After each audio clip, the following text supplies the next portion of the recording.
Nós temos a celebração da ceia e eu sempre costumo fazer uma reflexão antes de celebrarmos a ceia juntos. Quando nós estávamos pensando aqui nos cultos da noite sobre a primeira carta de João, e quando chegamos no capítulo 3, verso 23, eu havia dito aqui que eu considerava o verso 23 do capítulo 3 da primeira carta de João o melhor resumo do Evangelho. Melhor até que João 3,16. Para mim ele é mais completo ainda, porque ele diz que o Evangelho é conhecer Jesus, Filho de Deus, e amar os outros. E eu disse aqui naquele momento que o resumo do Evangelho é exatamente isso.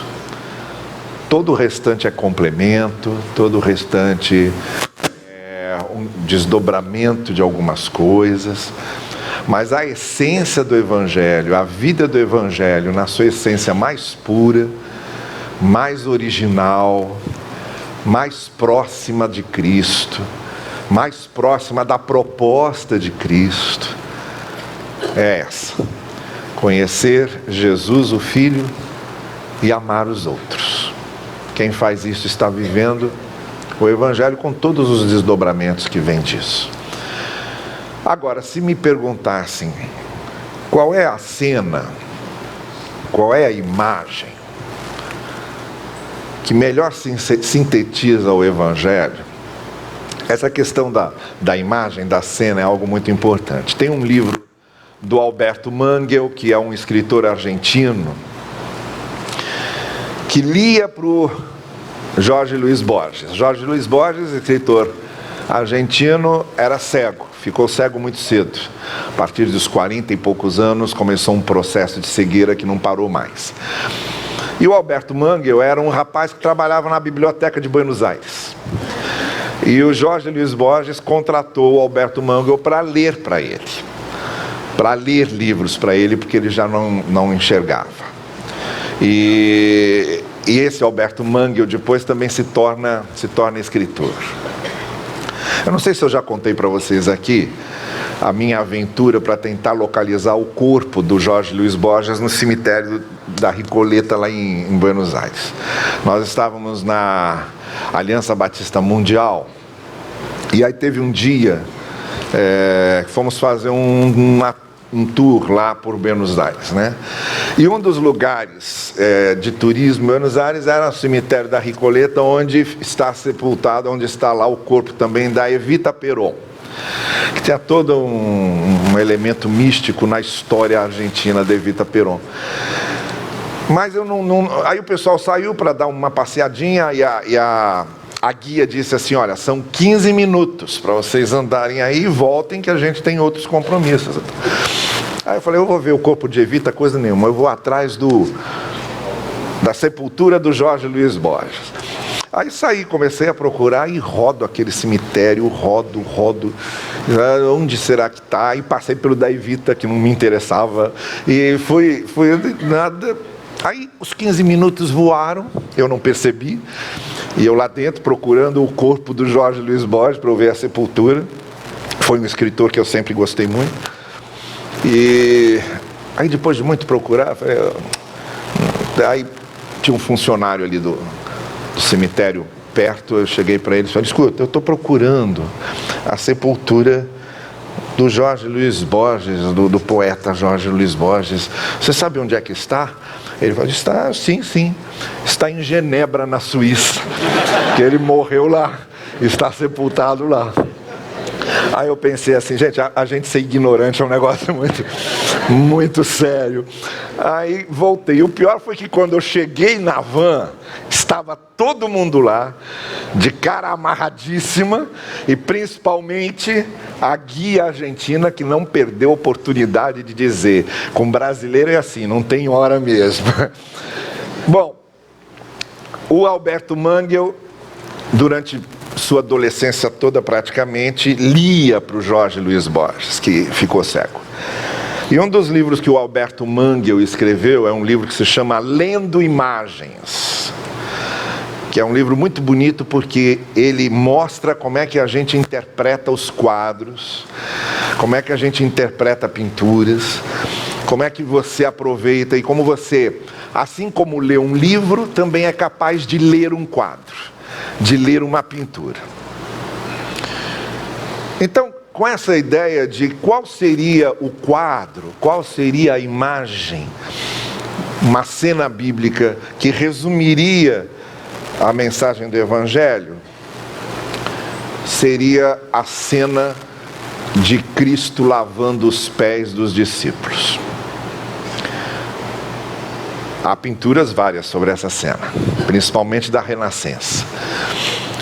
Mas aquela cena de Jesus lavando os pés dos discípulos, o quadro mental de Jesus indo discípulo por discípulo e lavando os seus pés, no meu entender, é o resumo visual do que é o Evangelho. E por que é que eu estou tratando disso? Não só porque é o momento da ceia, Jesus lavou os pés dos discípulos antes de celebrar a ceia com eles, no episódio como narrado por João, porque cada evangelista narra o episódio da ceia num certo contexto. João narra o episódio da ceia nesse contexto do lava-pés. É o único, aliás. Os outros 3 evangelhos não falam do lava-pés, só João é que fala. Mas no ano passado, nessa época que antecedia o Natal, nós refletimos muito sobre autodoação. Eu sei que vocês não lembram praticamente de nada que eu digo aqui, mas alguém lembra dessa série Autodoação? Levanta a mão quem lembra, deixa eu ver. Tem alguns que lembram. Então, nós falamos sobre a questão da autodoação.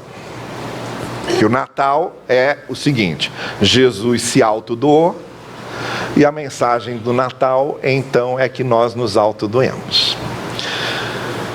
Nós vamos voltar a essa cena, só que a partir dessa imagem do lava-pés. Para mim, o ano praticamente já acabou. Já estamos em 2020. Então, a gente já vai começar a tratar do Natal agora, porque estamos praticamente às vésperas do Natal. E hoje, nesta ceia, eu vou começar a refletir com vocês, nos nossos domingos pela manhã, sobre esse quadro de Jesus lavando os pés dos discípulos. É uma cena pascal, não é? Normalmente essa cena é lembrada na Páscoa, porque a cena antecede a morte e a ressurreição de Jesus, ali no Evangelho de João da mesma forma. Logo depois de lavar os pés dos discípulos, vem os discursos que Jesus fez, vem a traição de Judas e aí se dá a paixão, a morte e a ressurreição. Mas apesar do texto de ser uma cena pascal, nós vamos torná-la numa cena de Natal também. Porque essa cena de Jesus lavando os pés dos discípulos, tanto ilustra 1 João 3,23, o Evangelho é conhecer Jesus e amar os outros, quanto resume aquilo que Jesus veio fazer e aquilo que devemos fazer. O que eu quero refletir com vocês a partir de agora, nesses próximos domingos pela manhã até o Natal, é que a cena de lavarmos os pés uns dos outros, ela não só mostra, primeiro, o amor de Cristo que se encarnou. E o Natal é isso. O amor de Cristo, o amor de Deus encarnado. Jesus encarnado e se humilhando. Ali, aquela cena é a descrição mais visual da humilhação, da auto-humilhação de Deus. Segundo, porque é uma proposta de Cristo para fazermos o mesmo. Ele diz: assim como eu lavei os pés de vocês, vocês devem lavar os pés uns dos outros. Só que aí vem o problema que a gente sempre pergunta quando está diante de um texto bíblico. É para isso que existem os pregadores. Se as pessoas não perguntassem o que isso tem a ver com a minha vida, não era preciso pregadores. Se ficasse muito claro para a gente por que é que isso é importante para mim e como é que eu vivo isso aqui na prática, não era preciso pregar o Evangelho. A gente prega o Evangelho e a gente prega a palavra porque as pessoas sempre perguntam o que é que isso tem a ver comigo e como é que eu vivo isso. Então é óbvio que Jesus Cristo não quer que nós cheguemos aqui aos domingos, peguemos bacias, todo mundo tire os sapatos e comecemos a lavar os pés uns dos outros. Primeiro porque não é o nosso costume, isso era um costume oriental. Nós não temos nenhuma obrigação de importar costumes. Isso era um costume oriental. A pessoa chegava na casa de alguém, o hospedeiro, as boas-vindas do hospedeiro não era dar cafezinho. Era justamente pedir a um empregado, a um criado, que lavasse os pés da pessoa que chegava da rua. Não é? A pessoa chegava com os pés cheios de poeira, com os pés sujos, eram sandálias que as pessoas usavam. Então uma maneira de dar as boas-vindas era lavar os pés dos convidados. Os servos lavavam os pés dos seus senhores quando os senhores também chegavam em casa, era um costume. Então lavar os pés uns dos outros não quer dizer que a gente agora tem que ficar lavando os pés uns dos outros literalmente, óbvio que não, isso é um costume de lá, não é nosso costume, não é? Mas quer dizer um monte de coisa. Em termos práticos, para o nosso dia a dia, para a nossa vida, lavar os pés uns dos outros quer dizer um monte de coisa. E quer dizer tanto que nós vamos precisar de pelo menos de agora até o Natal, para a gente tentar ver o que é lavar os pés uns dos outros do maior número de ângulos que pudermos.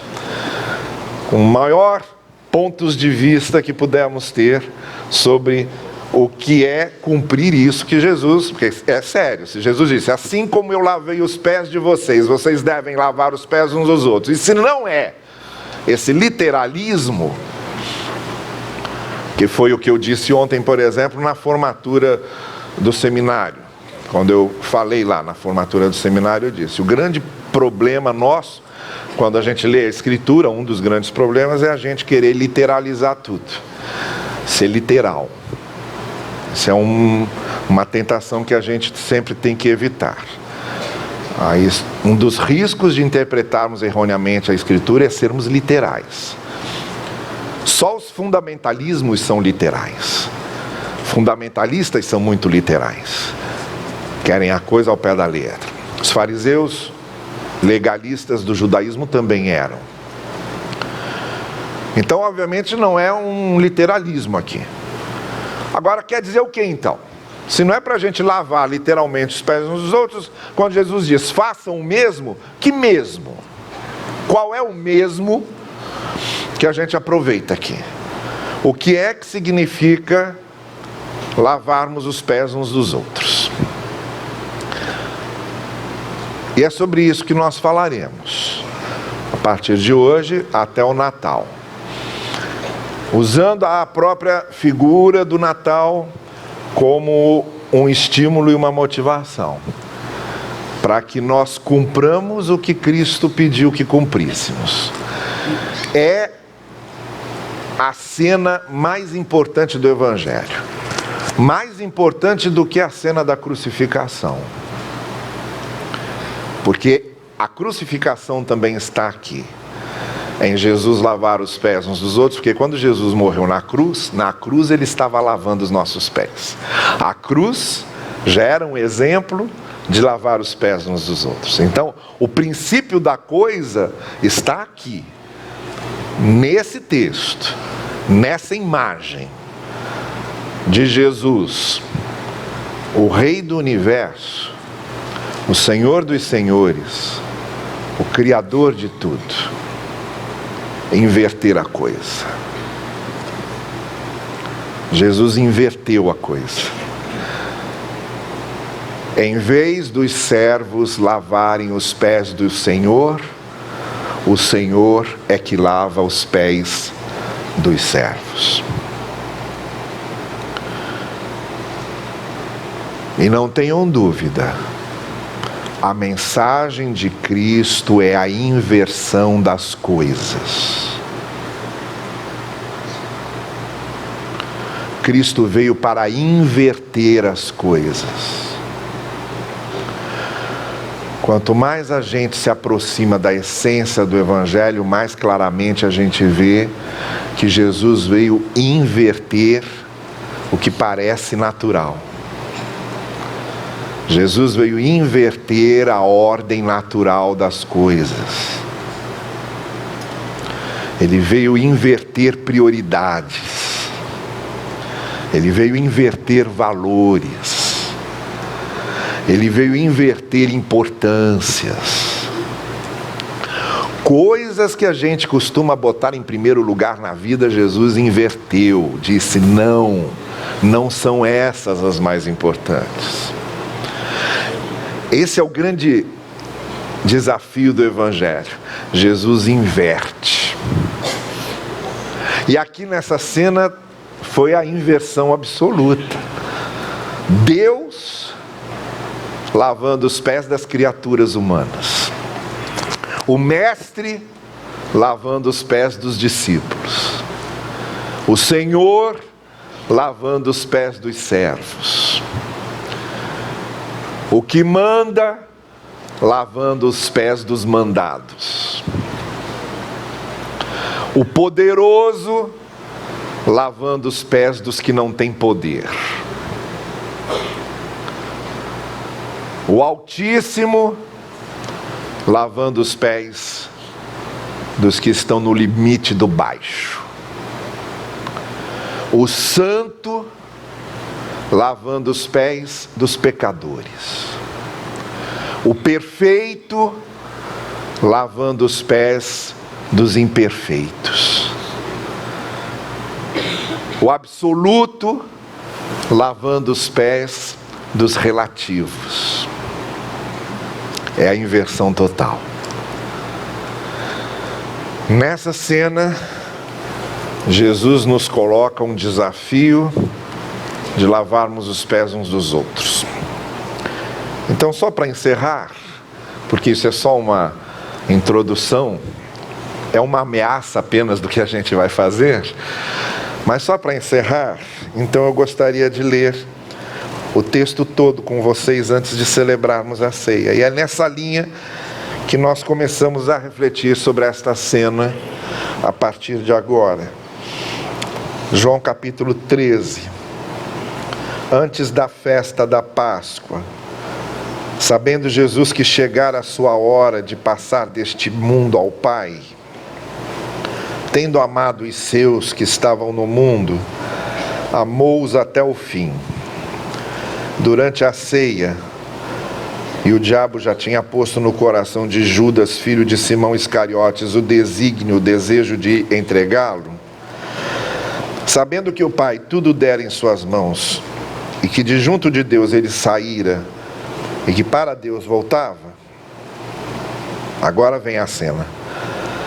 Levantou-se do seu lugar da ceia, tirou o manto, que era a veste que se usava para sair, era como se então tirou o casaco, tirou o paletó, tirou o blusão, tirou a composição de traje social, tirou o manto, despiu-se daquilo que simbolizava algum lugar na sociedade que ele pudesse ocupar, tira o manto, toma uma toalha, cingiu-se com ela, colocou na sua cintura, depois colocou água em uma bacia, começou a lavar os pés dos discípulos, a enxugá-los com a toalha que havia botado no ombro e na cintura. Veio então a Simão Pedro que lhe disse: Senhor, tu vais lavar-me os pés? Respondeu Jesus: O que eu estou fazendo, não o sabes agora. Porque esse negócio de Jesus inverter as coisas confunde a cabeça da gente. Confunde, vira a cabeça da gente. Ultimamente eu tenho percebido que a fé possui um ponto de angústia, que eu tenho chamado de a angústia de crer. Quem opta por crer, quem opta pela fé, vai carregar uma angústia terrível dentro de si, que é a angústia, por exemplo, de nunca ter explicação para certas coisas. A angústia de nunca compreender certas coisas que gostaria de compreender. A fé tem esse elemento de angústia interior.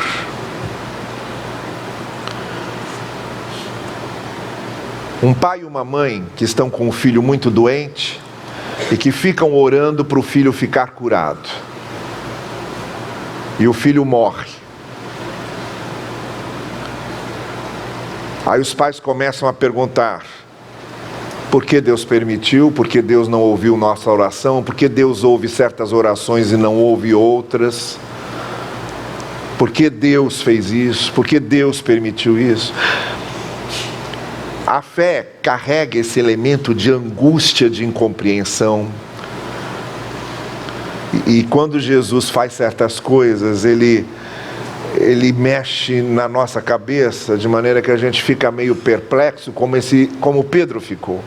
Aquilo estava indo contra tudo que Pedro conhecia de mundo, de ordem das coisas. Pedro fica chocado, perplexo, porque Jesus estava mudando a ordem das coisas. Como é que é isso? Então por isso ele diz: que é isso? O mestre vai lavar os pés dos discípulos? Tu vais lavar meus pés? Aí por isso que Jesus responde: olha, o que eu estou fazendo agora não dá para entender. Eu sei que é confuso, eu sei que inverte ideias, eu sei que muda prioridades e sei que vocês vão carregar essa angústia de não compreenderem muita coisa e de não aceitarem. Mas depois ficará claro. O problema do depois é quando? Depois está bem, mas quando? Que depois é esse de Cristo. Parece que chega um momento em que as coisas ficam claras, se não aqui, depois daqui. Aí Pedro diz: jamais me lavarás os pés. Eu não vou deixar isso. É antinatural demais. É diferente demais. É novo demais para mim. Eu não vou deixar isso. Aí Jesus respondeu: olha, se você não me deixar lavar seus pés, não terás parte comigo. Porque eu estou justamente nas coisas que parecem estranhas. Quem se propõe a seguir-me precisa estar preparado para participar das coisas que parecem estranhas. Porque eu não obedeço à ordem de vocês, à prioridade de vocês, não obedeço o esquema mental de vocês. Então quem não vier no meu esquema não consegue participar daquilo que eu tenho. Vocês agora têm uma grande decisão a tomar de Jesus. Ou ficam com o esquema de vocês, com a ordem de vocês, ou vêm na minha ordem que nem sempre é compreendida e que causa essa angústia. Mas se não for assim, vocês não terão parte comigo. Aí Simão Pedro entendeu e respondeu: Senhor, não somente meus pés, mas também as mãos e a cabeça. Disse-lhe Jesus: quem já se banhou não tem necessidade senão de lavar os pés. O principal já aconteceu com vocês. Agora é uma questão de se adaptarem ao meu esquema, se adaptarem às minhas prioridades. O mais difícil já foi, vocês estão redimidos. Agora vocês vão se ajustar àquilo que é prioritário para mim e para o Evangelho. vocês já estão puros, mas não todos. E Jesus estava se referindo a Judas. Quando terminou de lavar-lhes os pés, verso 12, retomou seu manto, voltou para o seu lugar e disse-lhes: vocês compreenderam o que eu fiz? Vocês me chamam mestre e senhor, e dizem bem, pois eu o sou. E agora é que vem elas. Chamar Jesus de mestre e senhor, todo mundo pode e é fácil. Mas aí vem isso. Se vocês me chamam de mestre e senhor, e dizem bem que eu o sou, se eu, o senhor e mestre, lavei os pés, também vocês devem lavar os pés uns dos outros. Eu dei um exemplo que vocês devem seguir. Um exemplo que deve ser seguido.